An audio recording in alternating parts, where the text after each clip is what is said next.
Assalamualaikum warahmatullahi wabarakatuh. Selamat pagi, selamat siang, dan selamat malam. Karena kita bertemu lagi di video pembelajaran online untuk mata kuliah dasar-dasar pemrograman. Sebelumnya jangan lupa untuk like and subscribe video channel YouTube saya agar teman-teman nanti bisa dapat informasi terupdate terkait dengan tutorial pembelajaran yang akan saya lakukan. Oke, untuk mempersingkat waktu kita review dulu pertemuan sebelumnya terkait dengan pengenalan Python. Jadi kemarin sudah kita bahas ya terkait dengan instalasi, cara penggunaan dasar Python, lalu cara membuat file di Python dan lain-lain. Jadi Python merupakan bahasa pemrograman dasar yang bisa digunakan untuk membentuk logika dasar dulu. Jadi basicnya bisa kita dapat juga dari Python. Terus untuk tutorial dasar-dasar pemrograman Python sudah sangat banyak sekali. Jadi referensinya bisa dari sumber web, dari buku-buku atau jurnal juga sudah ada ya. Jadi teman-teman bisa belajar tuh dari referensi di luar perkuliahan yang kita lakukan ya. Oke, untuk mempersingkat waktu kita masuk ke materi. Saya share screen dulu. Oke. Ya, jadi dasar-dasar pemrograman kita belajar hari ini yaitu apa? Kita belajar struktur data pemrograman. Jadi sebelum kita ngebuat sebuah program, kita harus bisa menganalisa dulu, menganalisa kebutuhan dari suatu program. Ya, mungkin dari variabelnya, dari proses bisnisnya, ya kan? Jadi struktur data yang kita buat itu jelas. Gitu. Kita mau buat apa nih dengan program ini? Terus elemennya apa saja, variabelnya apa saja. Nah, di sini teman-teman harus bisa menganalisa lebih dalam.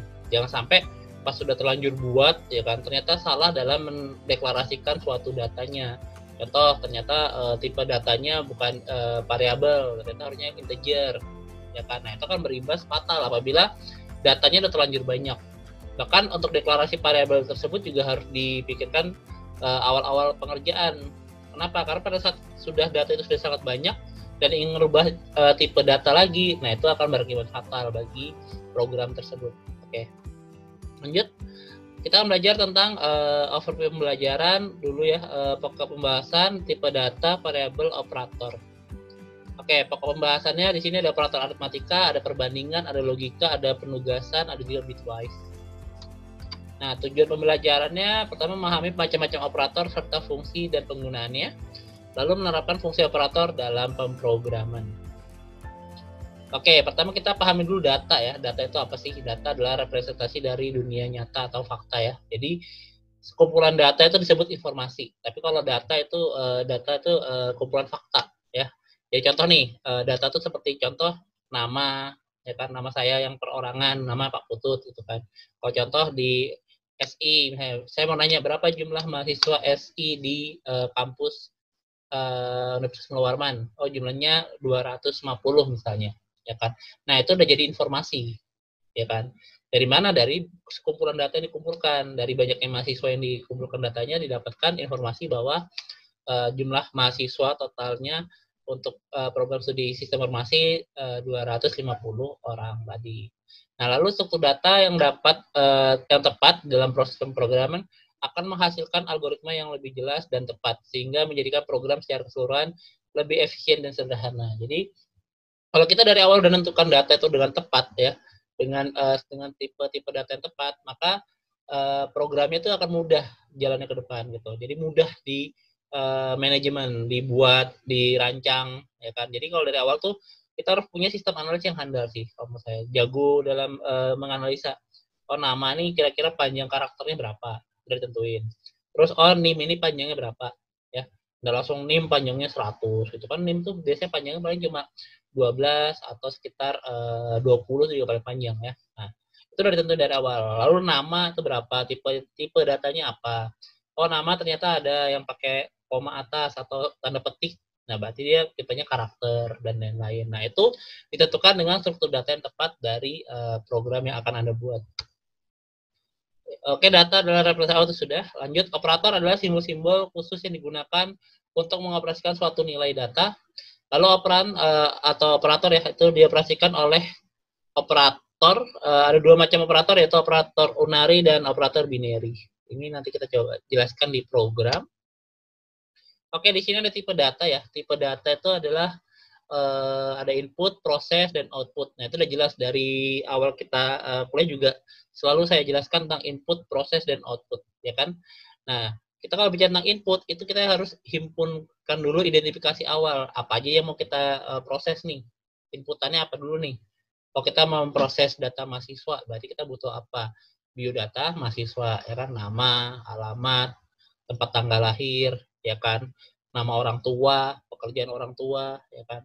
Saya yakin pada saat Anda pertama kali daftar registrasi untuk jadi mahasiswa baru, itu banyak sekali form yang harus Anda isi, ya kan? Form biodata, form registrasi lah, form data orang tua lah, data wali lah, ya kan? Karena posisinya di sini kita mendapatkan apa? Inputan atau masukan data. Nah, dari sini ada masalah sebenarnya, masalah problem. Jadi pertama, kenapa tiba-tiba ada banyak aplikasi yang muncul ya di baik di pemerintahan atau di sistem kampus lah kita contohkan. Jadi pertama kalau dulu sebelum adanya sistem informasi registrasi itu kami tuh dikumpulkan di GOR 27 atau di GOR Unmul situ. Jadi kadang-kadang orang yang dari luar kota itu datang ke Samarinda hanya untuk melakukan registrasi ulang gitu. Jadi mau nggak mau kan mereka harus jauh-jauh, efisiensinya berkurang gitu. Masalahnya di situ dia harus datang, nginap, cari kos-kosan ya kan, atau nginep tempat saudara gitu. Begitu registrasi mereka datang ke GOR rame-rame dan itu penuh banget, panjang antriannya. Terus yang masalah lagi apa? Harus ngisi form manual ya kan, tulis tangan gitu kan. Nah itu kadang-kadang begitu dikumpulkan itu ngantri lagi. Bahkan satu mahasiswa mungkin dilayani sekitar 10 menit gitu. Ya kan, bayangkan ada yang pasti ada yang nggak kebagian, terpaksa harus besok lagi pulang lagi gitu, ya kan. Nah, kita menghindarin itu dengan cara apa? Dengan cara apa? Kita proses buatkan aplikasi, buatkan program, ya kan. Makanya di sini ada namanya input masukan untuk datanya. Jadi kita bisa proses secara online, ya kan. Jadi sekarang tuh sistemnya dibuat lebih mudah, lebih mudah dipahami juga. Jadi user itu nggak harus repot-repot datang ke Samarinda untuk registrasi. Ya kalau kita gunakan sistem yang lain juga, contohnya lagi ada SIA ya. Nanti mungkin teman-teman juga gunain SIA untuk registrasi KRS, kartu rencana studi. Jadi mahasiswa tuh nggak perlu sebenarnya harus datang ke kampus untuk minta persetujuan dosen pembimbing gitu. Dia bisa aja lewat telepon, lewat WA atau lewat Zoom untuk konsultasi. Nanti tinggal disetujui secara online, ya. Tujuannya apa sih harus KRS-an, Pak? Ya karena kalian harus bimbingan. Kalian harus tanya-tanya kan terkait mata kuliah. Oh, mata kuliahnya ini apa ya? Tentang apa ya? Nggak hanya ikut aja gitu, tapi minimal paham. Oh, saya mempelajari ini. Oh, dasar-dasar pemrograman itu tentang ini, ya. Jadi sini ada masalah atau problem. Nah, dari masalah itulah kita dapatkan nanti solusi ujung-ujungnya, ya kan? Outputnya solusi. Outputnya apa? Ya kan sama. Registrasi mahasiswa berhasil. Biodata mahasiswa saya dapat, ya kan?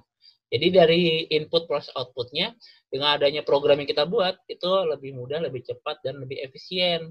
Kenapa? Karena Anda hanya perlu tinggal login, ya kan, bikin login pakai akun, pakai token gitu.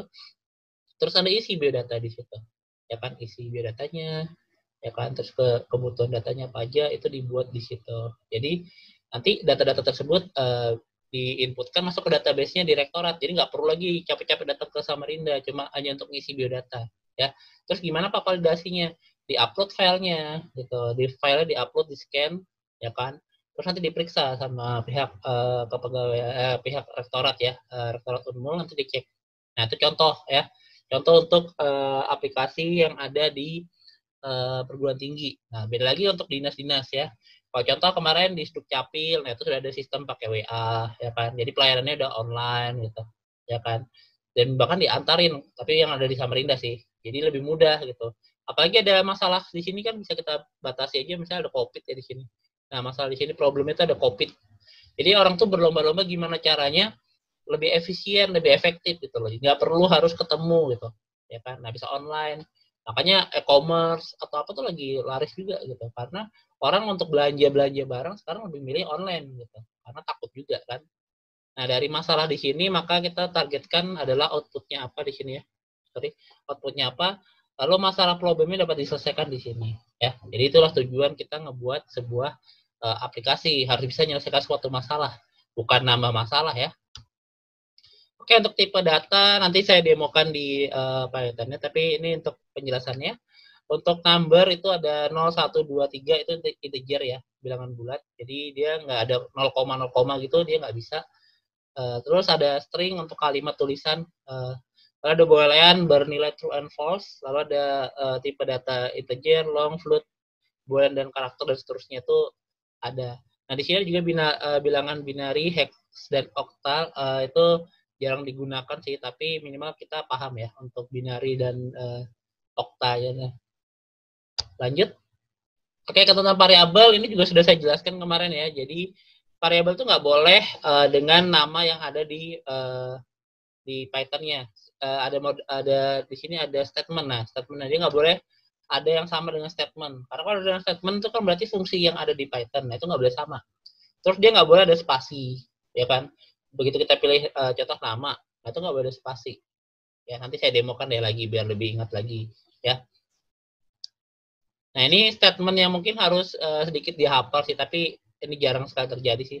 Jadi kalau teman-teman mau pakai variabel-variabel itu jangan sampai sama dengan yang namanya statement ini ya, yang ada di sini. Ya. Karena apa? Karena di sini kalau Anda pakai itu, ya program pasti bilang error, karena itu bukan variabel, tapi itu statement yang ada fungsinya di dalam Python. Jadi nggak bisa kita deklarasikan sebagai nama variabel. Nama variabel bisa banyak kok, jadi ada strateginya, tergantung teman-teman mau seperti apa bentuk penilaian bentuk nilai variabel yang mau dibuat. Nah, di sini untuk menghapus variabel, nah ini hati-hati juga kalau kita gunakan di sini yang penting adalah kata delete kata. Jadi kalau kita deklarasikan sebuah variabel di atas, terus tiba-tiba di bagian tengah kita hapus, ada delete ya, delete kata, maka otomatis dia akan error. Dibilang di sini Nah, di sini Nah, di sini kata is not defined. Kenapa? Karena pada saat baris ke-4 itu sudah dihapus variabel katanya, ya. Nanti saya demokan lagi juga ya. Jadi biar kalian lebih paham. Lalu di sini ada operator aritmatika. Nah, di sini ada aritmatika, perbandingan dan penugasan. Ini bentuk-bentuknya tambah, kurang, kali, bagi, dan modulus. Lalu di sini lebih besar sama dengan, lebih kecil sama dengan, tidak sama dengan, lebih besar, lebih kecil, dan sama dengan. Lalu juga operator penugasan, di sini lebih kali sama dengan, bagi sama dengan, dan seterusnya. Nanti kita coba ya. Nah, ini untuk operatornya. Kalau ini kan sudah diajarin ya dari SD sampai kita SMA ya.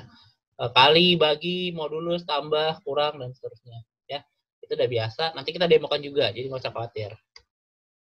Lalu sini ada operator perbandingan. Nah, itu seperti logika ya. Nah, di sini sebenarnya kalau untuk dasar-dasar pemrograman itu kalian wajib menghafal atau bahasa paham ya.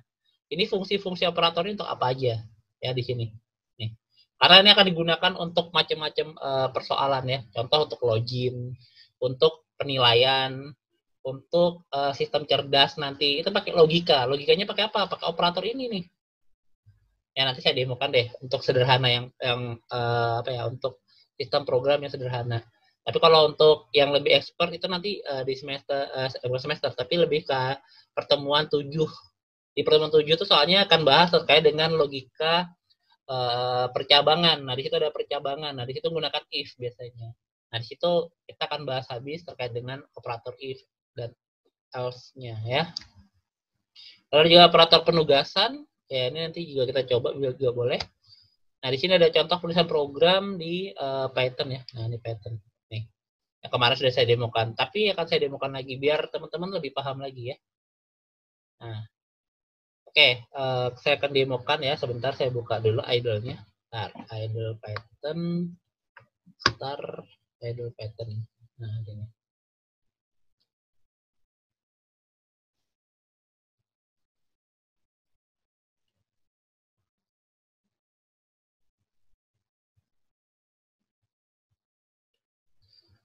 Oke, di sini sudah saya buka ya. Idle Python sudah terbuka. Nah, untuk pertama kali untuk membuka sebuah project, ini saya kecilin boleh deh. Ini karena udah besar. Ini. Saya kecilin. Nah, ini outputnya sih soalnya. Jadi bisa digunakan untuk output. Jadi tetap dipakai ya. Nah, gini aja ya. Nah, file, kalau misalnya teman-teman ingin buat file baru untuk project awal, kita klik new file. Oke, untuk uji coba mungkin saya gunakan aja project yang sudah ada ya, open. Nah, ini. Soalnya kan saya udah pernah buat tuh. yang kemarin ya. ID. Nah, cari aja di folder yang udah teman-teman tentuin. Nah, klik pengenalannya. Nah, di sini saya ambil yang tes ini aja deh. Nah, ini ya. Atau ini jadi boleh deh belajar dasar atau perbandingan itu nanti coba tes ini aja. Nah, ini ya. Oh, saya hapus dulu deh. Tadi ya contoh. Nah, saya kosongin.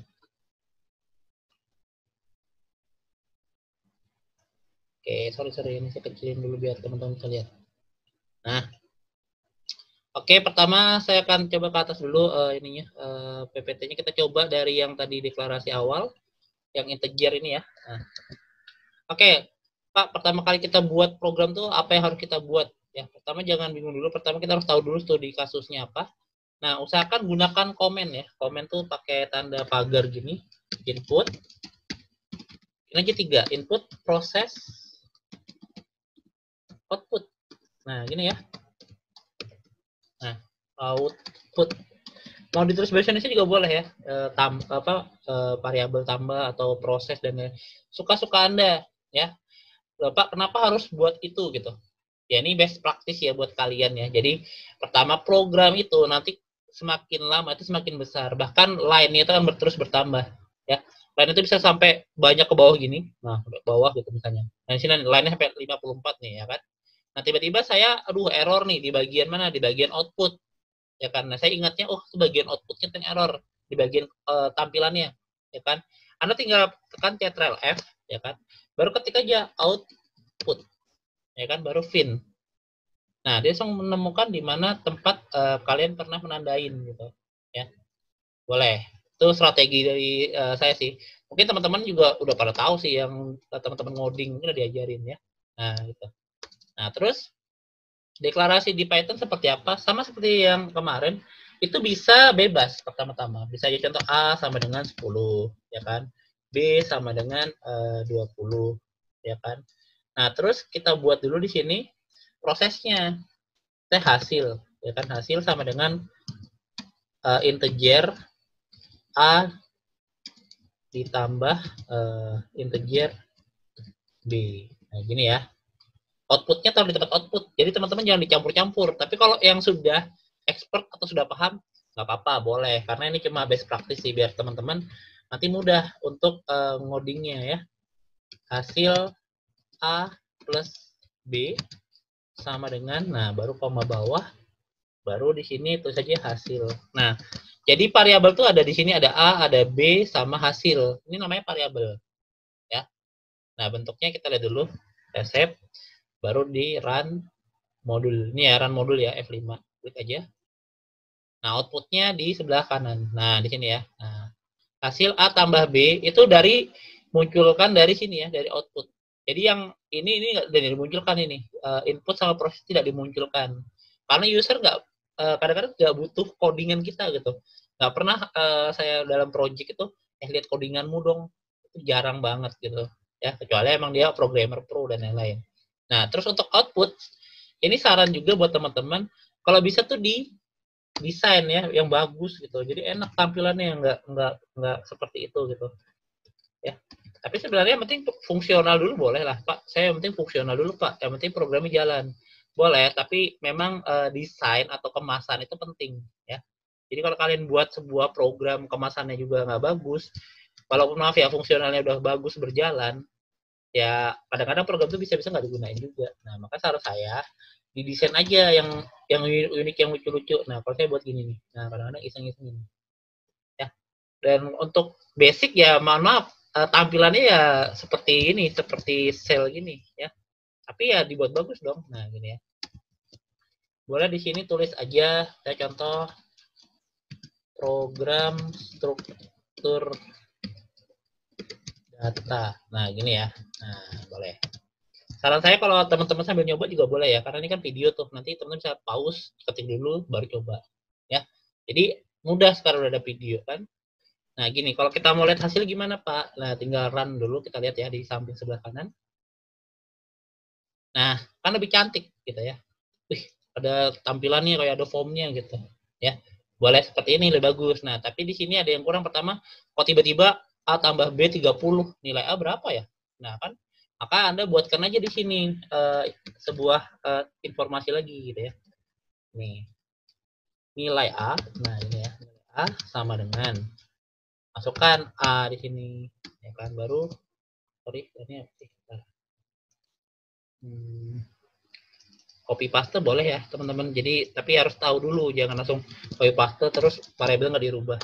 Ya, nah ini B, ini ya. Nah, ya kalau kita running itu enaknya gini. Nah, dia kan tampil ya.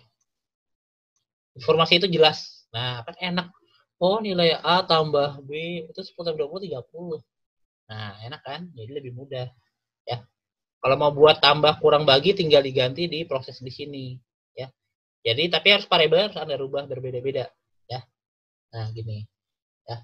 Terus untuk tahap selanjutnya mungkin kita coba buat bisa nggak codingannya itu jangan statis, artinya jangan sampai harus ditulis di sini angkanya, Pak. Saya ingin buat inputan. Nah, boleh dibuat gini, input gini ya. Nah, masukkan nilai A. Ini ya, input. Kalau saran saya sih belajar ngetik juga ya, teman-teman. Jadi teman-teman nanti terbiasa ngetik cepat gitu.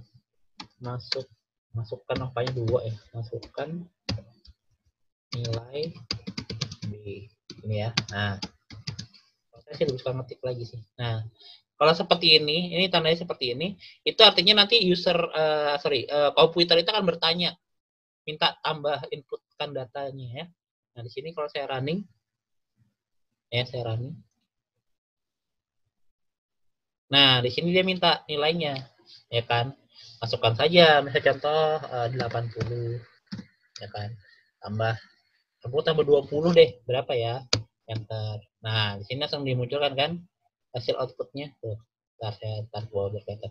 Nah, lebih enak lagi, 80 tambah 20 100, ya kan? Nah, itu. Jadi itu fungsi untuk program. Nah, ini udah mulai banyak nih codingannya kan. Maka saya bilang gunakan tadi hashtag tadi ya, atau semacam komen. Komen ini artinya nggak dibaca. Pak, saya mau komennya di sampingnya, boleh nggak? Boleh. Ya. Ini buat kalian tuh biar enak tuh di atasnya. Tapi kalau kalian mau dibikin gini, boleh nggak? Gini. Nah, boleh. Gak apa-apa. Itu tetap jalan. Tapi jangan coba-coba untuk nulis di sampingnya lagi di sini. Ya. Di samping sebelahnya proses. Itu nggak kebaca. Ya. Percuma. Jadi jangan ngoding di sebelahnya yang ada hashtagnya tadi. Tanda komen tadi ya. Maka saran saya sih bikin gini aja. Gitu, ya. Nah, kalau mau buat contoh yang lain ya, misalnya contoh hasil 1, hasil 2 ya. Nah, variabel tuh nggak boleh kembar ya, teman-teman. Jadi variabel tuh harus berbeda-beda gitu. Karena ingat program tuh dibaca dari atas ke bawah ya. Ini saya buatkan dulu deh yang tambah kurang bagi hasil. Nah, ini bikin 1, 2, 3 hasil 4. Nah, gini ya. Nah, cobanya. Nah, ini. Oke, ini. Nah, kan tadi kan kita ingin nyoba tambah, kurang, kali, sama bagi. Nah, gini ya. Nah, terus kita mau buat nih, langsung bikin hasilnya gini. Copy paste boleh ya. Nah, gini. Tapi jangan lupa dirubah outputnya. Hasil 1, hasil 2, hasil 3, hasil 4. Ya kan? Tinggal diganti variabel di sini. Apa aja tuh? Kurang, kali, bagi. Nah, gini. Nah, kita running ya. Kita coba. Oke. Nah, masukkan nilai A 80. Nilai B 40. Nah, dia harus diproseskan sekaligus ya. A tambah B, berarti 80 tambah 40, 120. Oh, benar. Ya kan kalkulatornya ya. A dikurang B, berarti 80, 40, 40. A dikali B, 80 kali 40, 320. Nah, A dibagi B itu 2. Ya kan 2,0. 2. Ya kan. Nah, itu ya. Jadi penggunaan operator yang di sini. Nah, operator yang di sini itu sudah bisa Anda gunakan nih, operator aritmatika ya. Jadi jangan lagi bingung, Pak, tambah kurang bagi gimana. Nah, itu tergantung Anda rumusnya seperti apa. Kalau tiba-tiba nih pas Anda ngoding tiba-tiba disuruh masukkan bangun ruang dan lain-lain. Nah, itu bisa dipermainkan di sini nih, di operator di sini ya. Nah, Anda bisa buat semacam rumus ya. Saja A tambah B dibagi 2 gini. Boleh ya. Yang penting Anda paham rumusnya dulu gitu. Rumus yang diminta. Makanya algoritma itu buah pikirannya dari manusia atau sebuah standar yang ada ya, yang ada itu dibuatkan sistem gitu. Kalkulatornya ciptaannya manusia juga kan gitu, karena memang buah pikiran manusia juga. Nah gitu ya di sini. Oke, ini udah jelas ya, untuk aritmatika sudah saya jelaskan. Untuk tipe variabel dia ada tipe-tipenya ya, di sini ada, tadi ada integer, itu ada integer. Nah oke, saya jelaskan lagi yang ini ya. Nah oke, ini saya hapus dulu ya. Jadi ya yang sudah ngikutin nih boleh di pause, nanti baru diketik boleh ya. Tapi kita mau uji coba karena hari ini kan saya mau ngajarin kalian tentang cara menggunakan operator-operator tuh. Ya saya hapus dulu deh. Nah, kita buat tetap inputan nggak apa-apa. Nah, sekarang kita mau nyoba bikin dia tipe datanya berbeda ya. Ya contoh, ternyata saya buat dia float. Nah, ini bedanya float sama integer ya. Float. Nah, ini sini saya buat float. Float. Nah, float ini ya. Nah, float itu artinya dia ada 0, bisa. Contoh 0,5 kali 0,5. Nah, saya running dulu ya. Contoh di ini saya kali deh. Nah, gini. Ya. Saya running ya. Nah. Oh, sorry, outputnya nggak ada. Nanti nggak muncul. Print. Berarti jam saya hapus deh biar kelihatan tadi. Sorry. Saya ulang aja sebentar, bentar. Nah, ini biar aja dulu. Tapi hasilnya cuma 1. Kalau saya hapus tadi. Nah, gini aja. Nah, gini ya. Kali. Nah, gini aja. Hasil. Ini untuk Anda mengetahui, oh, float itu seperti itu. Float itu untuk bilangan yang ada komanya ya. Jadi boleh kalian gunakan. Tapi kalau integer dia bilangan bulat. Jadi nggak bisa kalau ada 0, contoh nih ya. Pertama gini nih. Saya buatkan aja dulu float. Nah, gini ya, float dulu ya, biar teman-teman paham. Nanti biar tahu. Karena kalau salah hitungan bahaya juga untuk sebuah sistem kecerdasan. Contoh saya run dulu. Nah, oke, saya masukkan ya angkanya 0,5 nih. Ya kan? Titik ya kalau di komputer. 0,2 kayak gini. Enter kan? Nah, dia tidak not defined ya, tidak dikenali oleh hasilnya, sorry. Astaga, sorry. Run lagi. Sorry, itu kesalahan saya ulang lagi. Saya kira tadi error di tipe datanya. 0,5 0,2. Nah, 0,7 ya, lihat. Di sini kalau saya pakai float, lihat ya, nanti bisa tahu bedanya tuh. Float ya kan, float tiba-tiba di sini 0,7. Nah, Pak gimana kalau di integer? Ya kan, coba di integer. Saya kali deh biar enak. Ini ya, integer.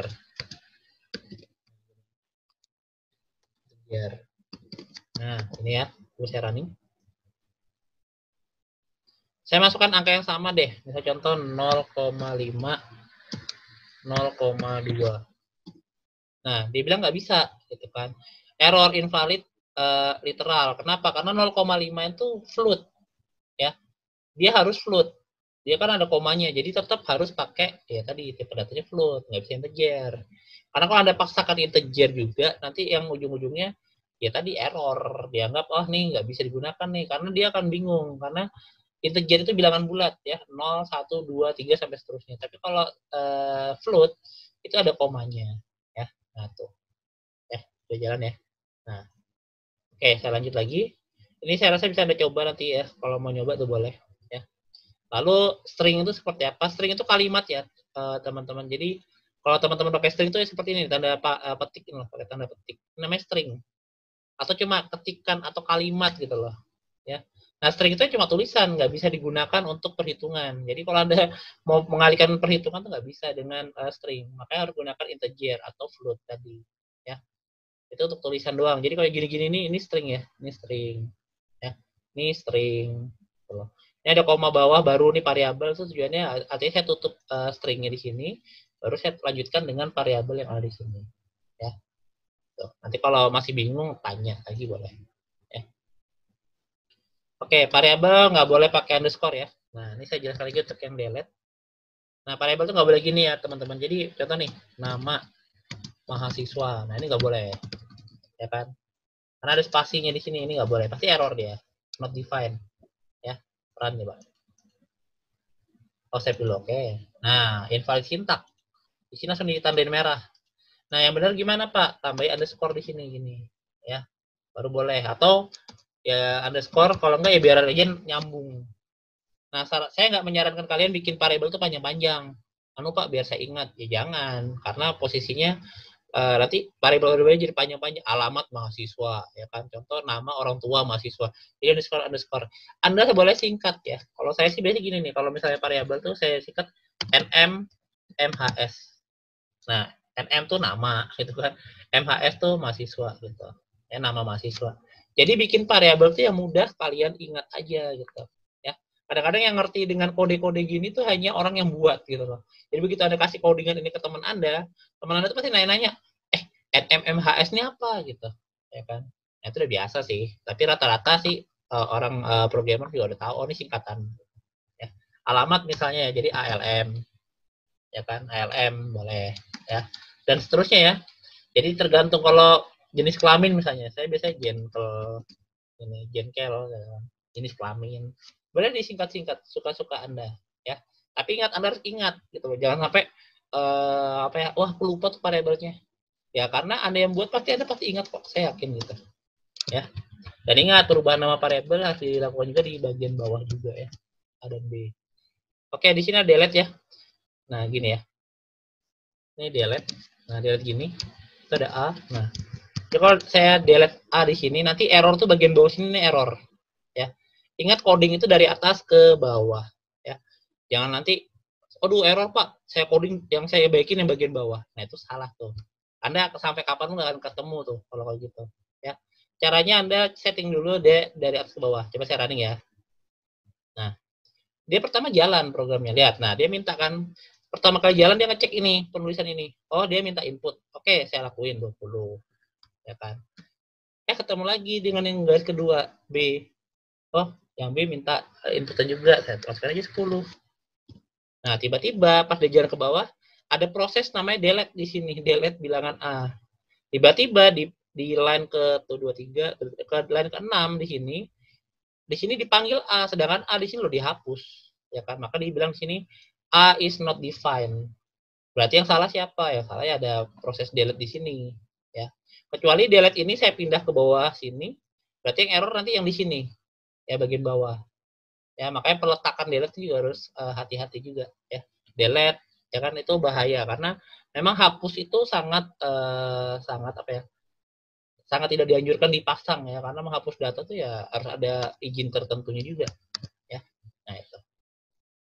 Ini nama variabelnya jangan samakan ini ya, karena nanti dia berubah jadi warna oranye. Coba saya contoh ya. For. Nah, kan jadi oranye. Itu nggak bisa jadi nama variabel kalau Anda pakai error, ya. Jadi Anda pahamin aja untuk variabel sini. Saya yakin kalau Anda sudah ketik ada berubah warna, Anda pasti mikir, oh ini pasti digunain nih. Saya nggak boleh pakai, ya. Nah, itu sesuaikan aja dengan strategi yang Anda buat. Saya save dulu. Saya akan lanjut ke operator yang selanjutnya. Nah, ini ya. Nah, nih. Kita akan lanjut ke operator perbandingan di sini, ya, perbandingan. Nah, ini kita coba.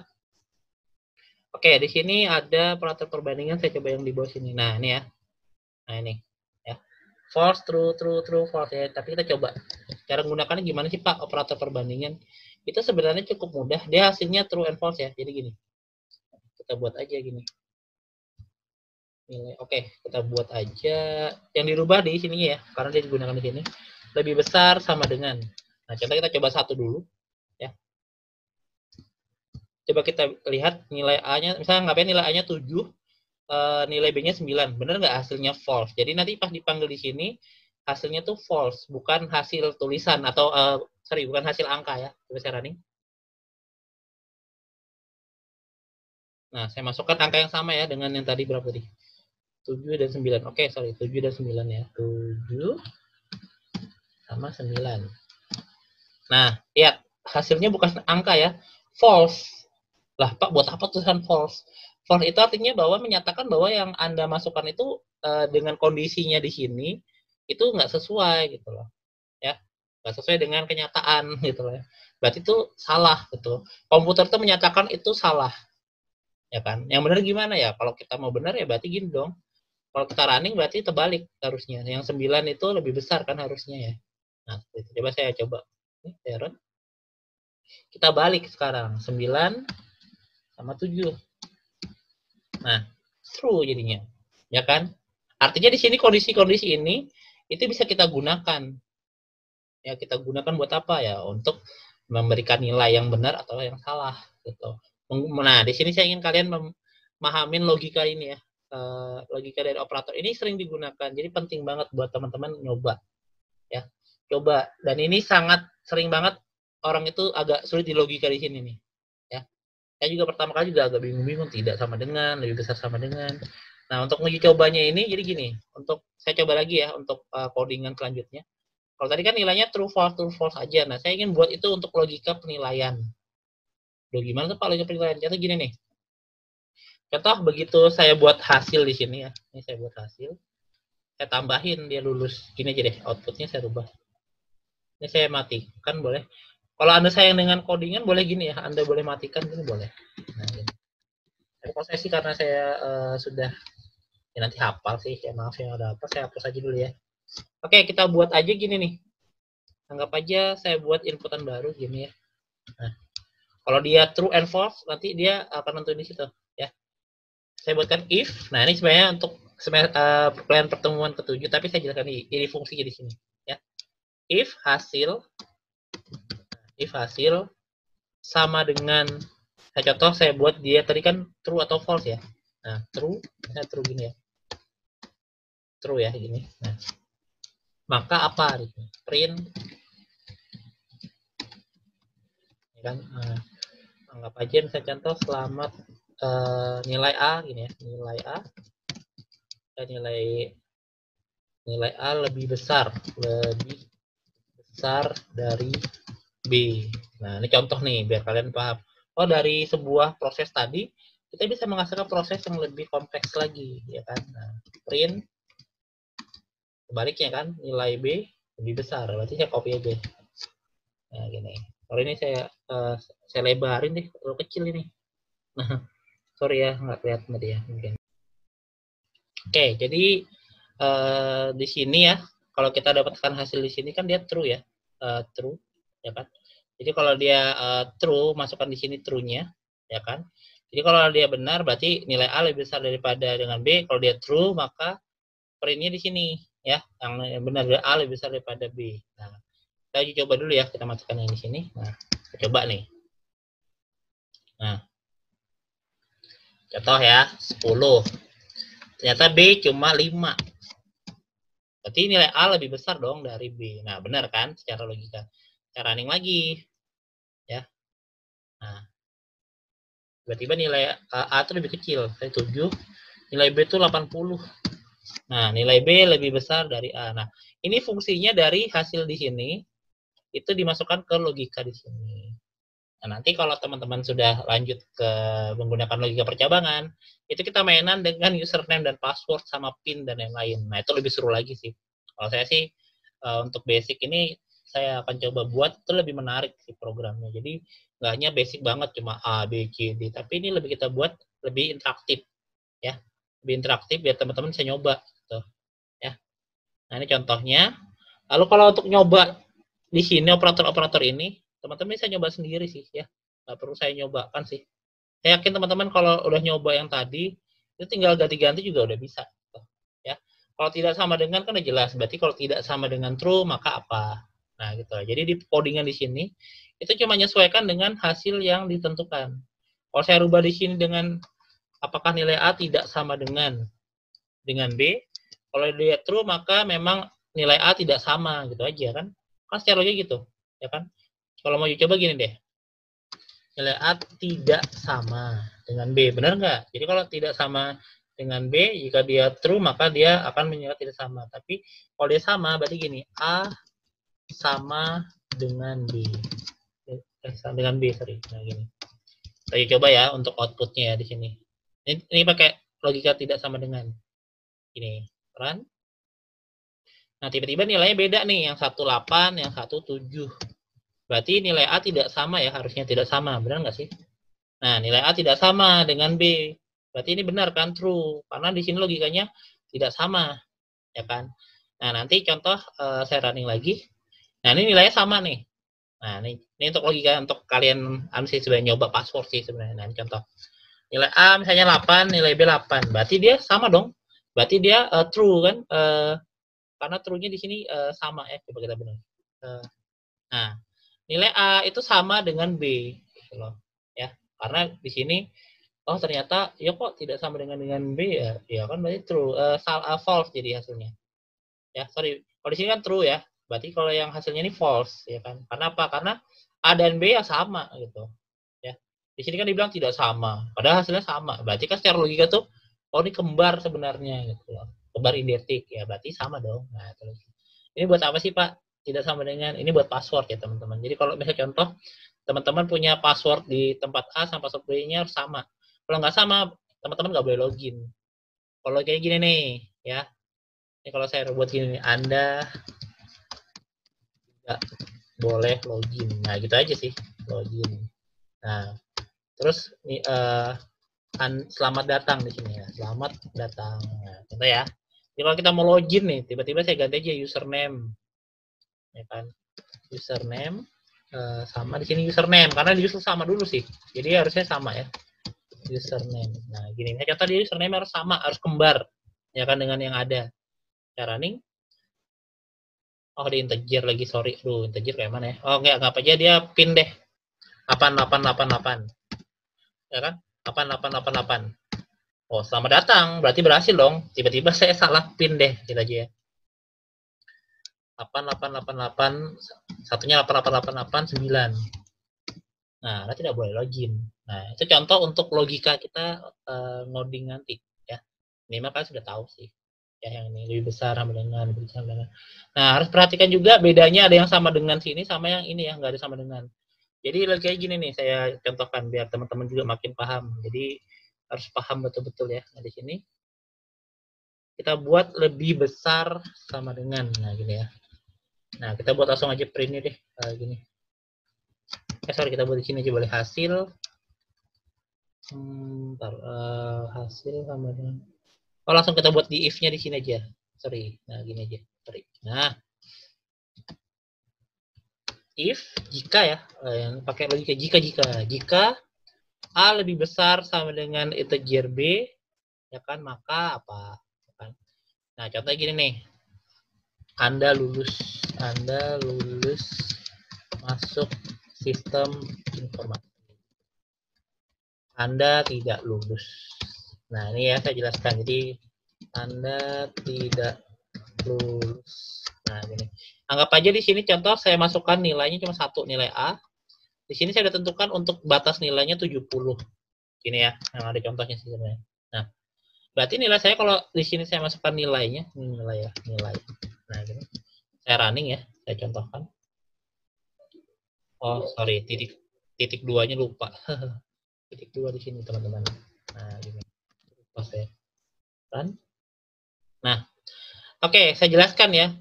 Tanda-tanda ini buat apa sih? Lebih besar sama dengan. Jadi gini, kalau nilai kita 70, itu berarti lebih besar sama dengan. Berarti 70 ke atas. 70 ke atas ya. Terus enter. Ya kan? Oh, Anda lulus. Wah, Anda lulus masuk sistem informasi. Yeay. Tiba-tiba saya ganti. Lebih besar sama dengan saya hilangin. Maka lulus nggak ya angka 70 tadi? Nah, kata Rani. Padahal angkanya sama loh ya, 70. Nah, Anda tidak lulus. Berarti dia harus nilainya 71 ke atas. Ya, 71 ke atas ya. Jadi dia langsung, waduh, 71 ke atas ya Pak. Iya, makanya lambang sama dengan itu ngaruh ya, teman-teman. Ngaruh. Nah, nanti kalau mau buat lagi contoh nih mau bikin lagi if-nya boleh, tapi tuh sebenarnya buat percabangan sih, tapi saya jelaskan di sini boleh buat logika dulu deh soalnya penting nih. Elif ya kan, integer A ya kan gini, saya buat lagi nih. Saya buat pengecualian. Jadi kalau saya buat di sini ternyata lebih besar sama dengan, tiba-tiba di sini saya buat lebih besar sama dengan 60. Nah, maka apa? Contoh saya buat print ini ya. Print remedi misalnya atau ikut apa ya, ikut penyegaran, ikut remedi itu perbaikan ya teman-teman. Jadi tiba-tiba nih saya masukkan 60 ke atas, berarti 60 sampai dengan 69 itu ikut remedi. Tapi kalau Anda nilai 70 Anda lulus. Coba saya masukkan nilainya 69 deh biar mepet ya. Nah, dia pasti masuk remedi tuh 69. ya kan? Nah, ikut remedi. Berarti dia begitu syarat A ini nggak terpenuhi, oh dia pindah ke syarat B. Sini. Nah, apabila syarat B nggak terpenuhi, maka nggak lulus gitu loh. Contoh nilai Anda di bawah 60 aja, ya. Coba saya running lagi. Nilainya 59, ya kan? Ya pasti nggak lulus. Atau nggak ikut remedi malah, ya nggak lulus ya. Nah, Anda tidak lulus. Ya, itu nanti bisa Anda gunakan sih buat ngitung nilai. Jadi otomatis ya teman-teman. Saya sempat mikir, ini buat apa sih Pak kita buat pakai if else? Anda bisa bayangin nggak? Gunakan namanya rapot online. Jadi guru tuh nggak perlu capek-capek bikin apa sih tulisan selamat ya nak, semangat gitu-gitu. Kita bisa buat komennya gerak. Komennya tuh otomatis. Jadi kalau dia nilainya 70 ke atas, saya kasih selamat Anda lulus gitu. Udah sama semua gitu. Ya kan? Bukan berarti harus aduh Pak nanti guru jadi males. Ya enggak kan, tujuannya yang penting minimal adalah informasinya dulu. Ya kan, lulus ya kan. Sama seperti kalau kalian ikut SBMPTN tuh loh, ya. Pasti kalau yang tulisannya sama, lulusnya sama bentuknya. Selamat Anda diterima di program studi A, B, C, D gitu. Nah, itu sama ya. Nah, itu fungsinya di sini. Makanya sebenarnya kalau untuk penerimaan sekarang tuh udah nggak repot gitu loh. Semua tuh online gitu loh. Tinggal Anda ngisinya bener nggak gitu loh. Nanti sistem tuh tinggal nilai Anda lulus nggak, masuk mana, dan seterusnya. Ya. Lanjut. Contoh materinya mana lagi? Oke, yang ini operator penugasan. Nah, penugasan itu seperti apa? Sebenarnya ini mudah juga sih sebenarnya gini nih. Ya kan? Contoh itu apa ya? A kali sama dengan ya 100 gini. Nah, kalau nggak salah tadi gini nih. Ya, nah gini. Jadi A di sini nanti bisa diinputkan secara manual, terus kita tinggal manggil tuh. Contohnya ya, ini untuk panggil untuk penugasan. Tadi kalau saya nggak salah gini. Saya agak lupa, bentar ya. Hasil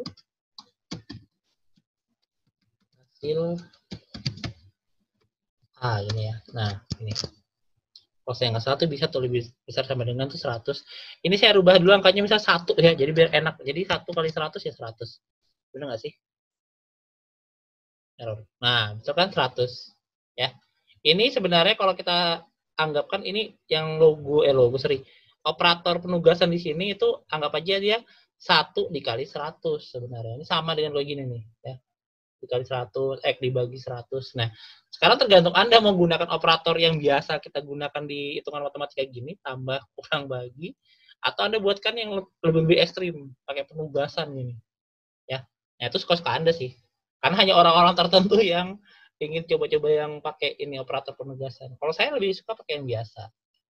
Tapi kalau Anda lebih suka yang tantangannya, oh saya lebih suka pakai operator penugasan. Boleh. Tergantung studi kasusnya juga ya teman-teman. Jadi kalau mau pakai yang mana itu sesuaikan dengan studi kasusnya. Ya. Oke, kayaknya sudah deh, sudah cukup saya jelaskan ya. Oke, mungkin ini saya sudah dulu ya, karena memang sudah cukup saya rasa untuk operatornya sudah saya contohin semua.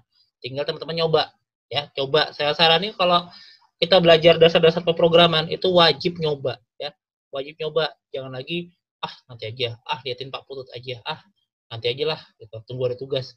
Ya Anda nggak akan bisa berkembang gitu.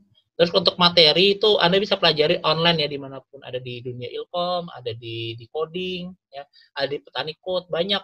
Bahkan ada Wetri School juga Anda bisa nyoba. Ya, nanti mungkin minggu depan atau di pertemuan selanjutnya saya jelaskan lagi. Tetap kita akan ngoding ya teman-teman. Jadi siapkan Python ya, yang kemarin sudah diinstal harus disiapkan. Nih, nanti kita ngoding bareng gitu ya. Dan tinggal belajar di video saya. Oke. Mungkin itu dulu dari saya dalam video pembelajaran online. Sekian dulu ya teman-teman. Terima kasih. Assalamualaikum warahmatullahi wabarakatuh.